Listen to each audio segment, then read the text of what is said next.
القافلة وسرنا في الصحراء باتجاه البصرة.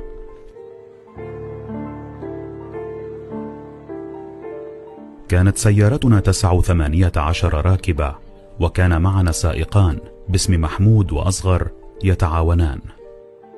لكن في رجوعنا أصر أصغر على أن يسبق سيارات القافلة ليخلص من غبارها، ولم أوافق معه لأني أخاف الضياع في صحراء الحجاز، فهم لا يسيرون فيها إلا بدليل.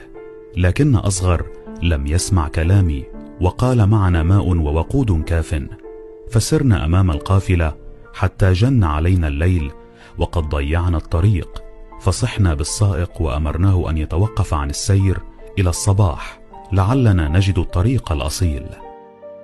وفي الصباح عزمنا على الرجوع من الطريق الذي أتينا فيه، لكن الرياح الصحراوية كانت قد غطت الطريق فلم نستطع الرجوع منه. وسرنا ذلك اليوم يمينا وشمالا دون جدوى، ولم نرى أثرا لقافلة ولا طريق ولا مخلوق، حتى صار الليل ونفذ منا الماء والوقود وتوقفت السيارة نهائيا.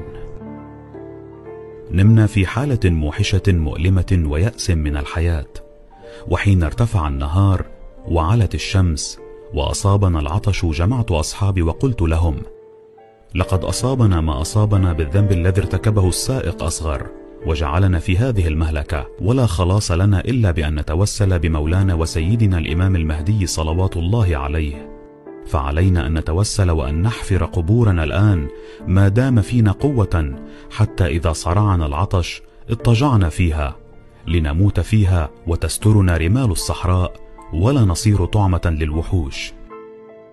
وقلت لهم: انظروا إذا أنجانا الله تعالى أن ينفق كل واحد جميع ما لديه من أموال في سبيل الله تعالى.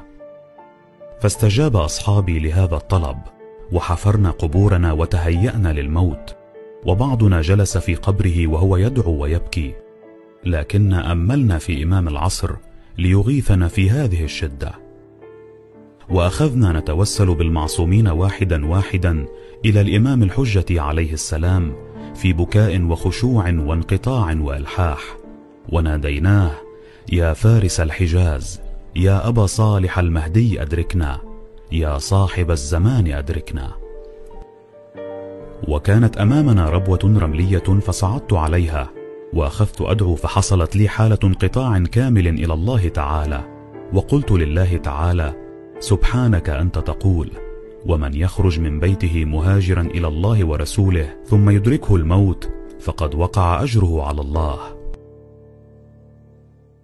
ولكن لا نريد أن نموت في هذه الصحراء، ولو كنا شهداء نريد أن نموت في وطننا عند أهلنا. وأخذت أنادي صاحب الزمان صلوات الله عليه وأبكي. فوجئت براكب في زي عربي يجر خلفه جمالا محملة، تخيلت أنه جمال عابر للصحراء مسافر إلى مقصد له، ورأيته أشار إلى جماله وراءه فأناخت، وتوجه إلي فقمت إليه واستقبلته بفرح وسلمت عليه، فرد علي السلام قائلا: عليكم السلام ورحمة الله وبركاته، ثم قبلت وجهه الكريم، وما أجمله وأنوره وأبهاه من وجه. كان عليه السلام بزي العرب، يلبس حزاما على كتفه وصدره وكوفية كأهل البادية، فالتفت إلي وقال: يا شيخ إسماعيل، ضيعتم الطريق. قلت: نعم ضيعنا الطريق، ولم يخطر ببالي كيف عرف اسمي. قال: جئت لأدلكم على الطريق، امشوا في هذا الطريق بشكل مستقيم واعبروا عن الجبلين، فسيظهر لكم جبلان آخران فاسلكوا بينهما، فستظهر لكم الجادة وترون طريق العراق أمامكم، فسيروا في الجهة اليسرى لتصلوا إلى الحدود العراقية الحجازية الجرية. ثم قال: النذر الذي نذرتم غير صحيح، فإنكم إذا أنفقتم جميع ما لديكم لم يبقى لكم شيء، وأنتم باقون في العراق 40 يوما، فتحتاجون إلى السؤال والاستعطاء، وهو حرام. لكن احسبوا أموالكم واعرفوا مقدارها، وعندما تصلون إلى وطنكم أنفقوا في سبيل الله تعالى بذلك المقدار.